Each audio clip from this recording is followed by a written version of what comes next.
having a plan and hoping to improve things, to make your life better, to make your circumstances better, to make yourself better. So when she embarked on this course after a particularly low period, this bit impressed me greatly. She actually had the experience of having a psychological assessment, the results of which were really, delivered in a very brutal way, and the outcome of which was bleak. And this is where you get a test of the mettle of somebody. It's not easy to reject something like that when you're at a low ebb. It's not easy when the official voice tells you you're this or you're not that, and that's the end of the matter. But actually, the Betty who was barely able to get out of her dressing gown in the morning, or get out the door before 1 o'clock, didn't accept it. She thought, no, this is not me. There's more to me than this. And so she decided, and it's right to see, and I discovered tonight she is a very practical woman. As well as being brave, she showed that greatly underestimated quality, common sense. She went and tackled her literacy problems. And she surmounted them, obviously. She did a great deal more than surmount them, because tonight we're here to celebrate and mark the launch of Betty's book. A book that has in it, I have to say, a sentence that I thought was just wonderful, where she said, now I could read every book in the world and I could think about every concept.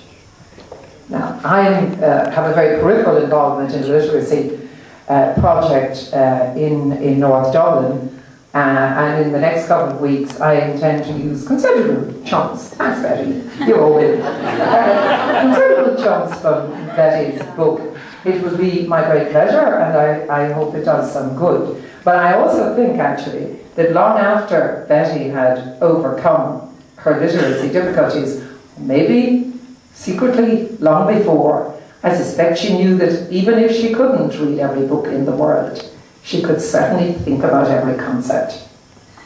There's a very sensible self-help section in this book. I devoured that. Read it today again, but I think you're meant to do a bit at a time. I sort of struck the lot and waited for results in the taxi. It didn't happen. But I have to say that when I read that section, again, probably the best compliment I can pay it is, it was very straightforward, obvious, common sense stuff. You think, yeah, that's right, yeah, good idea, grand. Then I wonder I didn't think of that.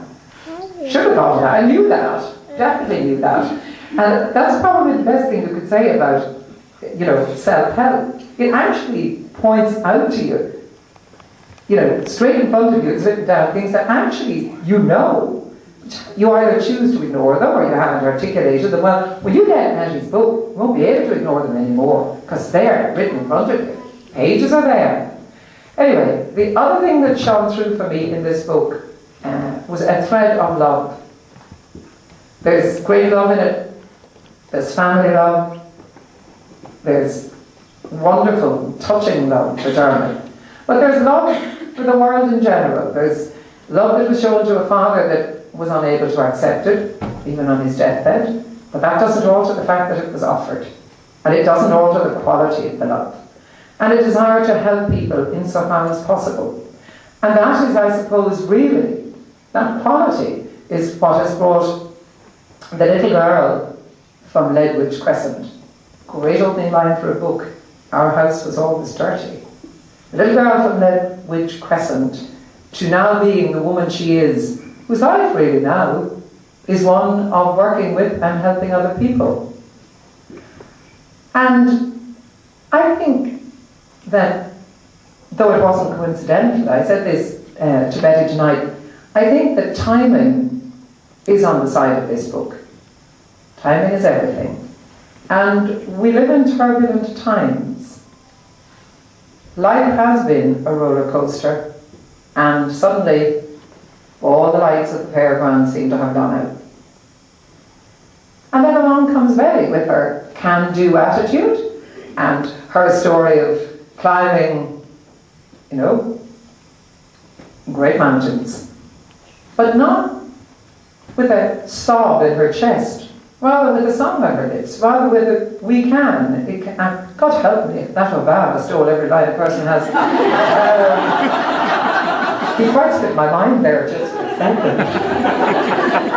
But with her good spirits and good cheer and a kind of commonsensical positive approach that might do an awful lot of good if we had an awful lot more of it in an awful lot of important places in the land. So may I just say that I'm delighted to be here for the launch of The Whispering Soul. I wish you good luck and good fortune, Betty. I hope and trust and strongly suspect that it will fly off the shelves. Hey, here's to the follow-up.